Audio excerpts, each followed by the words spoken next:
press the bell icon on the YouTube app and never miss. Sajid साहब, 2 से 3 खबरें हैं जिसको आज हम डिस्कस करेंगे। सर, पहली खबर तो ये है कि आज इंग्लैंड में, यूके में आर्टिफिशियल इंटेलिजेंस की एक समिट जो है वो स्टार्ट हो चुकी है, जिसमें दुनिया के बड़े कंट्रीज हिस्सा ले रहे हैं। जहां वेस्ट के कंट्रीज उसमें शामिल है, वहीं पर हमने ये देखा कि इंडिया भी उसमें शामिल है और इंडिया उस समिट में हिस्सा ले रहा है जो यूके में हो रही है एआई की। लेकिन सर, इसी के साथ इंडिया में भी पहली समिट होने जा रही है एआई की, आर्टिफिशियल इंटेलिजेंस की, दिसंबर में। इसकी सर हम आपसे पूछेंगे क्या सिग्निफिकेंस है और क्या इसकी इंपॉर्टेंट डिटेल्स हैं। लेकिन इसी के साथ मैं ये भी आपसे जानना चाहूंगी कि जहां दुनिया और इंडिया में ये चल रहा है, तो वहीं पर पाकिस्तान में हमसे अपनी क्रिकेट नहीं संभाली जा रही और ऐसी साजिशें सामने आई हैं कि शर्मिंदगी हो रही है पूरी दुनिया के सामने कि वो खेलने गए हुए हैं और यहाँ पर ये हो रहा है। साहिब साहब, क्या आप इस पर कहना चाहेंगे? देखिए, आज सुबह से सभी को जय हिंद दोस्तों, आप सभी का हार्दिक स्वागत है जय हिंद रिएक्शंस पर। तो आज हम आपके लिए एक बहुत ही स्पेशल और एक इंटरेस्टिंग वीडियो लेकर आए हैं, जिसमें आप देखेंगे पाकिस्तान की मशहूर पत्रकार आलिया शाह को और उनके स्पेशल गेस्ट होंगे साजिद ताड़र साहब, जो कि एक जबरदस्त पॉलिटिकल एनालिस्ट हैं और इन दोनों को ही भारत में बहुत पसंद किया जाता है। और सबसे खास बात यह है कि साजिद ताड़र साहब आजकल भारत में है, तो ये वीडियो काफी इंटरेस्टिंग होगी, जिसमें ये दोनों बात करेंगे भारत और पाकिस्तान के रिश्तों पे, और खासकर साजिद ताड़र साहब बात करेंगे अपने भारत के एक्सपीरियंस के बारे में। तो ये वीडियो बहुत ही मजेदार होने वाली है, इसे अंत तक देखें और चैनल पे नए हैं तो चैनल को सब्सक्राइब कर दें, ताकि हम आपके लिए लेटेस्ट और इंटरेस्टिंग वीडियोस लाते रहें। तो चलिए साथ मिलकर ये वीडियो देखते हैं। जय हिंद, जय भारत। यहाँ पे अमेरिकन मीडिया जो है वो भी इसी को डिस्कस कर रहा है। आर्टिफिशियल इंटेलिजेंस सेफ्टी समिट है जो आज जिसका आगाज हुआ यूके के अंदर, और उसकी सिग्निफिकेंस ये है, यहाँ मैं आज बल्कि उसमें आज सुबह किसी ने बड़ा अच्छा उसको इंटरप्रेट किया है। उन्होंने कहा एक वकील है जो कि कैमला हैरिस है, दूसरी डॉक्टर हैं जो ईयू को रिप्रेजेंट कर रही हैं वो, और तीसरा उन्होंने कहा कि इन्वेस्टमेंट बैंकर है, इन्वेस्टमेंट वो ऋषि सोनक है। ये देखें आज तीनों मिलके ये दुनिया के लिए क्या चीजें करते हैं। फिर इसमें इलॉन मस्क जो है ट्विटर या एक्स के मालिक जो है वो भी वहां उसमें शरीक होंगे। लेकिन इसके अंदर फ्रांस आ रहा है एज ए कंट्री, सिंगापुर है, चाइना है, जापान और इटली, ये सब आ रहे हैं। भारत भी, राजीव चंद्रशेखर वहां के जो यूनियन फेडरल मिनिस्टर हैं वो भी उसको भारत को रिप्रेजेंट वहां पे कर रहे हैं। मुझे सुबह आज इत्तेफाक हुआ, ऋषि सोनक साहब जब उससे इस समिट से वो कह रहे थे इसको रेगुलेट नहीं करना चाहिए, लेकिन साथ उन्होंने ये भी बताया कि इससे खतरात दुनिया को आगे आने वाले में, और जो केमिकल वॉरफेयर के बारे में उन्होंने बात की, टेररिज्म के हवाले से बात की, और इसके आर्टिफिशियल इंटेलिजेंस के गलत इस्तेमाल के बारे में उन्होंने बातें की हैं, जो कि आने वाले दिनों में हमें थ्रेट हो सकता है। आर्टिफिशियल इंटेलिजेंस यूके के बारे में जब मैं पढ़ रहा था, 50,000 से ज्यादा लोग आर्टिफिशियल इंटेलिजेंस के बिजनेस से मुंसलिक हो चुके हैं, और 3.7 बिलियन पाउंड्स ये artificial intelligence is already contributing to the British economy.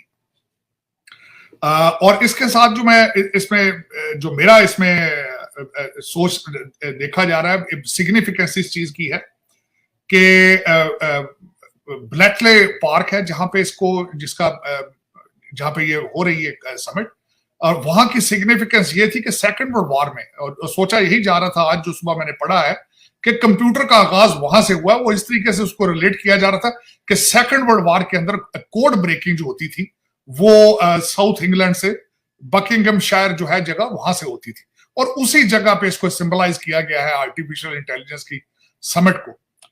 इस वक्त अगर देखा जाए तो अमेरिका के अंदर भी आर्टिफिशियल इंटेलिजेंस जो है उसके बारे में बड़ी चीजें डेली बेसिस पे पढ़ी जा रही हैं। पढ़ता हूं, मैं खुद आर्टिकल, इंटरेस्टेड हूं इस चीज में। और दूसरा, साथ ही जिस तरह आपने कहा है कि राजीव चंद्रशेखर साहब, उन्होंने इस चीज का ऐलान किया है कि दिसंबर 10 को इंडिया के अंदर भी जो है इसका आगाज किया जाएगा। अब मैं यहाँ मेंशन ये करना चाहूंगा कि मोदी जी की जो आर्टिफिशियल इंटेलिजेंस के हवाले से जो उनका अपना एक विजन है, उसको कहते हैं इंडिया फॉर आर्टिफिशियल इंटेलिजेंस और आर्टिफिशियल इंटेलिजेंस फॉर इंडिया। इसके बारे में और जाहिर है, मैं जिस तरह देखा जाए तो इंडिया के जो डायस्पोरा है जहां जहां भी गया है, उन्होंने बिलखसूस कंप्यूटर के हवाले से अपनी जो है वो धाक जो है वो मनवाई है, इसमें कोई शक नहीं है।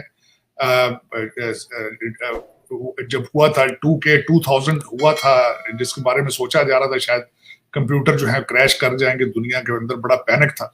अमेरिका में भी बहुत ज्यादा लोग उस वक्त आए 2K के हवाले से, 2000K के हवाले से।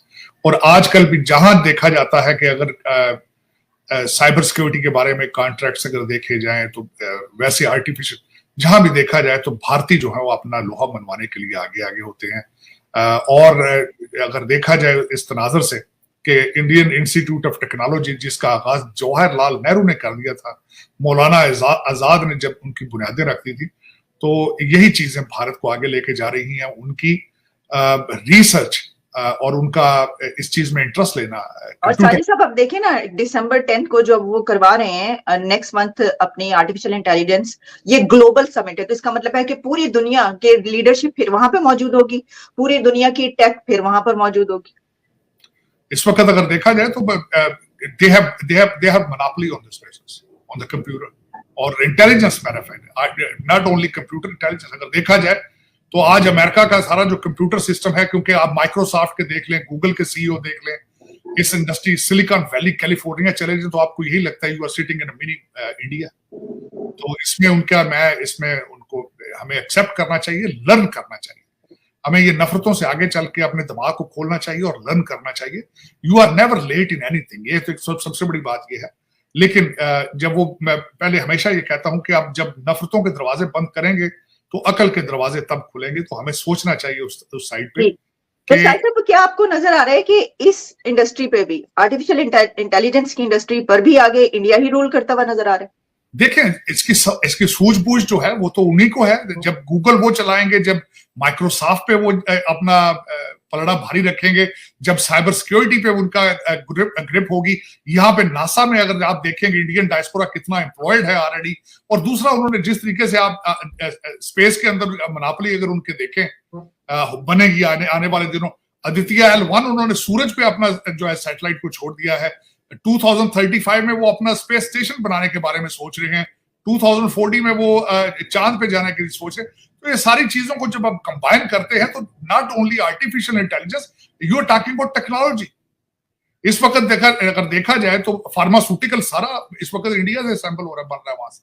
पूरी दुनिया की फार्मेसी वो जो है भारत बन चुका है। स्टील के बारे में देखा जाए तो मित्तल इंडस्ट्रीज वो देख लें आप बॉलीवुड की देख लें ग्रोथ। आप नेटफ्लिक्स पे बैठ के देखें जो मूवीज कितनी उनकी तेलुगु जुबान की मूवीज इंग्लिश में ट्रांसलेट होके जा रही है।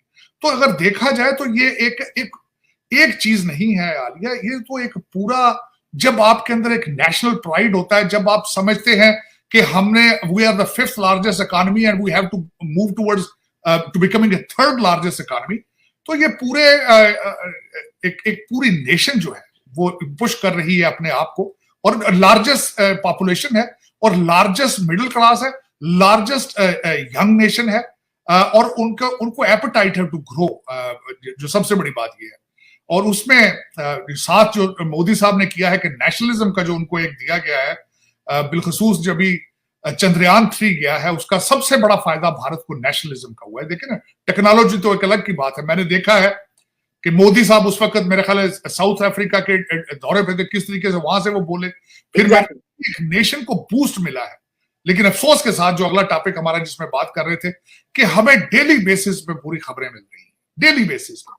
हालांकि क्रिकेट नहीं संभाली जा रही, वो आर्टिफिशियल इंटेलिजेंस। और मैं वही कहना चाह रहा था कि हमारे बारेश दाढ़ियों वाले जो लोग क्रिकेट के मैदान में भी नमाजें पढ़ते हैं दिखाने के लिए मैं समझता हूं। उन्होंने भी इंग्लैंड में वो जो एक स्कैंडल उनका निकला है कि याजो कंपनी, याजो स्पोर्ट्स उन्होंने बनाई वहां पे, और वो जो हमारे भाईजान दाढ़ी वाले हैं जो इंजमामुल हक साहब हैं, वो भी उसके मेंबर हैं। और फिर हर मैच बेचा, हर खिलाड़ी के लिए वहां उनको जाके पैसा देना है तो फिर उन्होंने मैच खेलना है। और दूसरा, वसीम अकरम साहब ने उसके ऊपर जो अगले दिन चीजें, जो हमारे क्रिकेटर हैं उन्होंने जो इंकशाफात किए हैं कि 2 साल से पूरी टीम का फिजिकल टेस्ट ही नहीं हुआ। फिर ये जो कड़ाइयां और खाबे खाते हैं, ये मेरा मतलब जिस तरह के ये कबड्डी खेलने वाले हैं, इनको तो पता ही नहीं। जब पता हो कि मैच बेच देना है, हम जीतने के लिए नहीं आए, हम पैसा बनाने के लिए आए हैं, तो फिर ऐसे ही खेलेंगे ना। सिफारिशी है वो, जो आपके चेयरमैन है उसके पाकिस्तान क्रिकेट बोर्ड के, वो अफेयर्स पार्टी के सिफारिशात पर लगे थे वो। और उन्होंने आगे क्या किया है कि सारे ठेके जो MQM के रिलेटेड जो वेंडर थे उनको दे दिए। तो करप्शन में आप मास्टर हैं। आप इसमें, मैं आलिया बड़ी रिसर्च के बाद ये कहने, इस बॉटम लाइन पे अगला फिक्रा बोलूंगा, Pakistan is not a poor country, it's a corrupt country, it's a corrupt country. और अफसोस के साथ है, मैं हमेशा, आपने देखा होगा आपके प्रोग्राम में मैंने कई दफा कहा कि मुझे अभी दो जो अफराद है उनसे उम्मीद है, एक काजी फायज ईसा से और आसिम मुनीर साहब से, और अभी तक मैं I'm not pleased with their speed और I'm not pleased with their actions man। जिस तरीके से इस वक्त इलेक्शन से पहले ही इलेक्शन का रिजल्ट आ चुका है। दोस्तों आशा करता हूं कि वीडियो को अपने अंत तक देखा होगा और आलिया शाह और साजिद तारड़ा साहब का ये पूरा डिस्कशन आपको काफी पसंद आया होगा। तो अगर ये वीडियो आपको पसंद आई है तो इसे लाइक और शेयर जरूर कर दें, और इस पूरे डिस्कशन के बारे में जो भी आपके विचार हैं, आप अपने विचार हमें कमेंट सेक्शन में लिखकर जरूर बताएं। हमें आपके कमेंट्स का इंतजार रहेगा। और एक बार फिर चैनल पर नए हैं तो चैनल को सब्सक्राइब कर दें, ताकि हम आपके लिए लेटेस्ट और इन्फॉर्मेटिव वीडियोस लाते रहें। तो चलिए फिर मिलेंगे ऐसी किसी इंटरेस्टिंग वीडियो में, तब तक अपना ध्यान रखिए। जय हिंद, जय भारत।